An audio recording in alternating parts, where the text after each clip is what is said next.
東京ゴッドファーザーズ作画の世界。東京ゴッドファーザーズは緻密な背景から人物をより際立たせる方法としてキャラクターの芝居や表情を実に豊かに描いている。漫画的なデフォルメや伸び縮みを縦横無尽に使うことでキャラクターの持つ人間臭さや芝居を重視した東京ゴッドファーザーズならではの世界観を作り出している。キャラクターの表情や動きに大きなヒントとなったのはこの膨大な写真やビデオ。このコスプレの撮影会は、3人のキャラクターってのをより具体的に参考として取り入れたいということで作画の時に厚着をしているのでとても難しいということで実際に演じたものを見るのが一番分かりやすいのでそれぞれを想定した演技服装をしてコスプレをしました。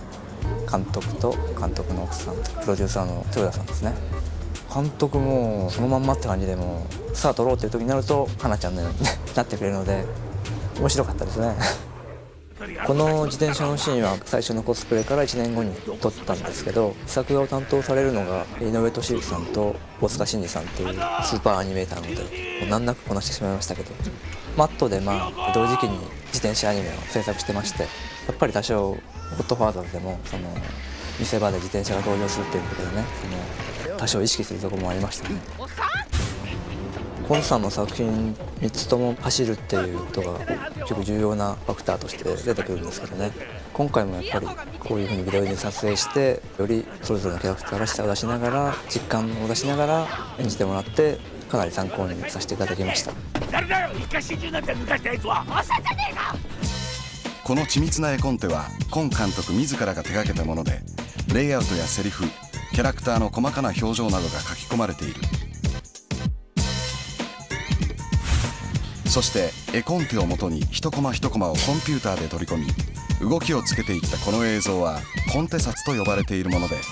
今監督はこれに仮アフレコを行い芝居の呼吸や動きを各スタッフに伝えている。音響監督の皆さんのアイデアで声を入れてもらったわけですけど、実際にその作画する方としては全体の感じをつかむというか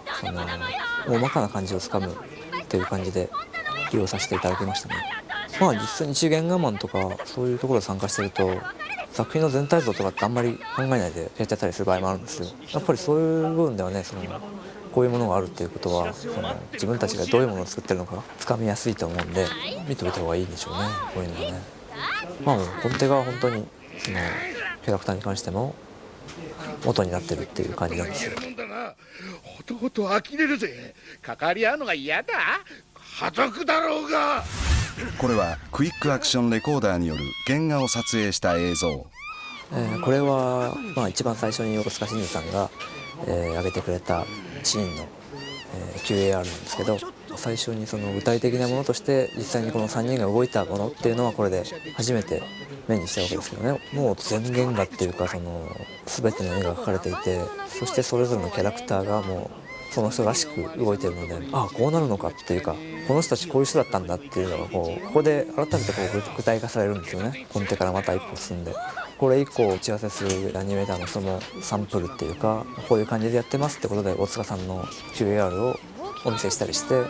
参考にしてもらったんですけどこれを見た時には最初はもう笑ったし面白かったし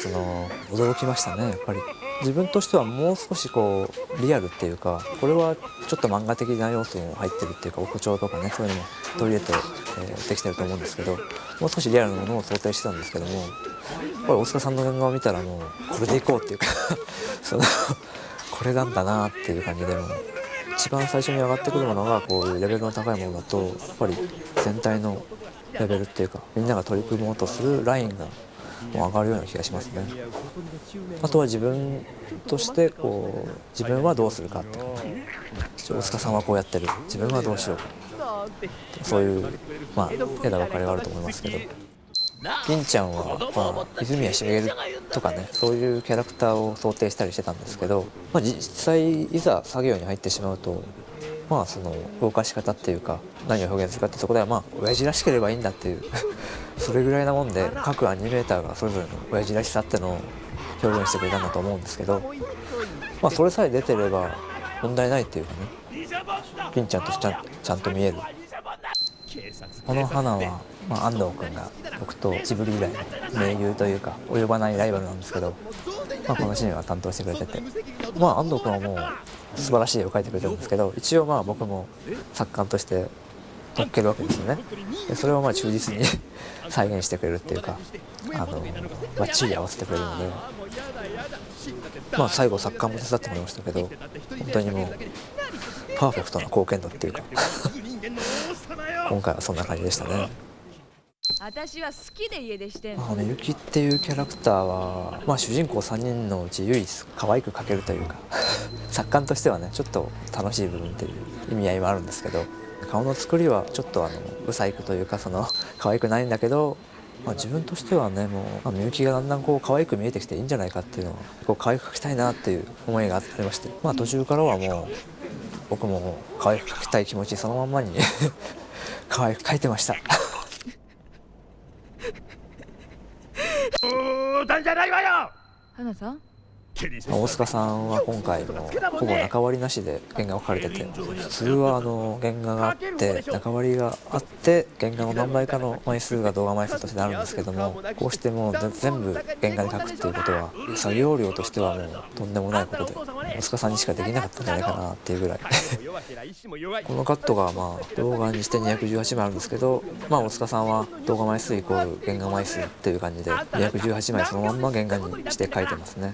修正っていう修正はもうないんですよね。部分的にちょっと大塚さんのデフォルメがあまりにすごすぎて目がすごい巨大になったりする時もあるんですよ。それを多少抑えたりしてるとこはあるんですけど、もう基本的にはそのまんまでいいっていう感じで、逆に全原画で全部描かれてしまうともう直しようがないんですよね。実は作家で218枚原画があったら修正も218枚必要になりますから、それはちょっとじゃあ目の大きさを小さくしようと思っても200枚それをやるのかっていう選択に迫られて、もうそれはこれでいいんだって思いしかなくて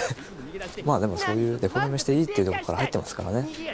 でもいざ修正を入れる段階になるとやっぱり時々悩む時がある大塚さんのカットで鈴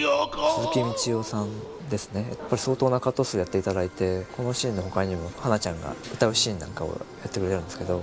今回女性アニメーター何人か来ていただいて、本当に東京ゴッドファーザーズって女性アニメーターに支えてる部分が多くて、でその一人っていうか、原画としても本当に力作で、こっちもチェックをしてっていうかね、その原画を見て楽しんだりできる部分もあったりしてね。鈴木さんは原画の線がなかなかたくましくて、僕なんか意外とか弱い線で描くんですけど、鈴木さんは意外とガシガシって太い線で描いてくれたりしてね、なんかこっちが情けなくなるぐらいな男勝りな実際いや人としては素敵な人なんですけども、松本さんは僕が誘ってっていうかお願いしてやっていただいたんですけど、実はここのシーンっていうのは一番最初に僕がまだ原画門が入る前に、レイアウトだけを切ってあったところで、レイアウト以降ならっていう感じで松本さんがやっていただいたんですよね。松本さんも本当にもう今や業界というかアニメーターの憧れの存在みたいな人なので、自分のレイアウトでやってもらうなんてね、申し訳なくなるぐらいのところがあって、もう軽々とやられてしまって、ちょっと助けてあげようぐらいな感じで参加していただいたのかもしれないけど、本当に助かりましたクリスマスぐらい仲良くしてちょうだい。どうしたのよさっき。川野さんはこのパーティー会場のシーンと、あと冒頭のやにテンションの高い牧師もやっていただいて、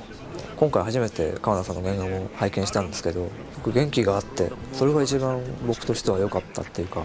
驚いたというか、元気がある原画っていうかね、そういうのを描く人っていうのはちょっと尊敬しちゃうところがあるので、こういう女性のアニメーターっていう印象からすると、こういう人もいるんだなっていう、そういう部分があって、原画を見て楽しい人の一人でしたね。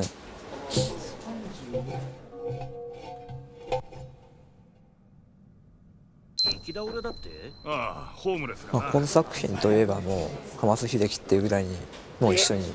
いつもこの作品やってきてますけどね、今回はもういつも以上に大活躍してまして、印象的なシーンをかなり浜須さんが持ってってるんじゃないかなという気がしますけど、実際にもうご覧の通りな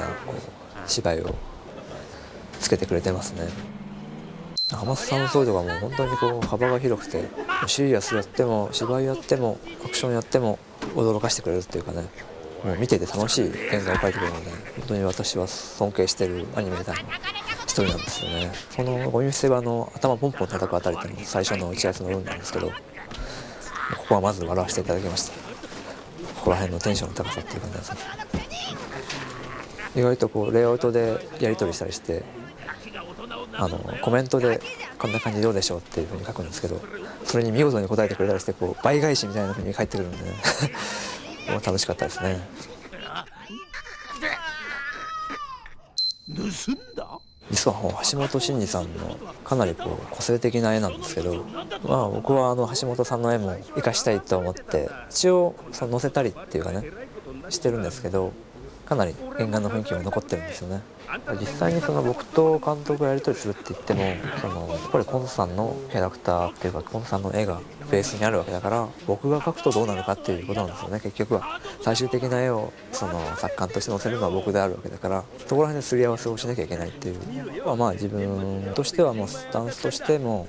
コンさんに合わせようっていうスタンスがありますけど、合わせながらも自分はこうしたいっていう部分は自然と出てるとは思うんですけど、気分としてはもうコンさんになりたいっていうだけだ捨てられたね。本間さんの作画のところですけど、本当新鮮だったっていうかね、自分としては見たことのないタイプだったので、ガシガシ描くっていうかね、ラフなのがいい味になってるぐらいの絵を描くんで、芸術家肌というか、特に劇場系の原画の特徴っていうと、より緻密よりリアルにっていう感じなんですよ。本間さんはもっとこう大きいところでやってるというかこういう描き方もあるんだなっていう意味で一番インパクトを受けたかな今回は。もうここは言わずとも知れた井上俊之さんはじめ、あと森久志さんにつながるアクションシーンですね。もうアクションシーンはもう本当に上手な人がやってくれてるんで、僕が今更何を言うほどのこともありません。今回通常の作家としての顔の修正やら動きの修正とか原画を描き足したりとかそういうことももちろんしてるわけですけど、一つやりたかったことが動画をねかなり見ていきたいっていうのがあったんですよ。せっかく上手な部分があるのに何でもないところで気になっちゃう意味がないだろうっていうのはちょっと自分の中でありまして、全体を通して安定した動きっていうかね、動画のラインも通常より普通に上げたい。で本来は動画チェックっていうポジションもあるし、作家が動画を全部見るっていうのはねやんないことだと思うんですけど、やんないしそんなことしてる場合なら絵の修正を入れろとか動きを直せとかそういうことになるんですけど、で自分の中ではちょっとポイント高い部分として作家と並行しながら動画段階での作家というかそういうこともしてたんですよね。全体をね統括するっていうか全体に目を行き届けるっていう意味ではそういう作業って積み上げてきた分効果があったんじゃないかなと思うんですよね。今回みたいな芝居重視のやっぱり作画の中身も濃いアクションあり芝居ありってなるともうやっぱり原画物の質の高さで全てがうまくいくんです。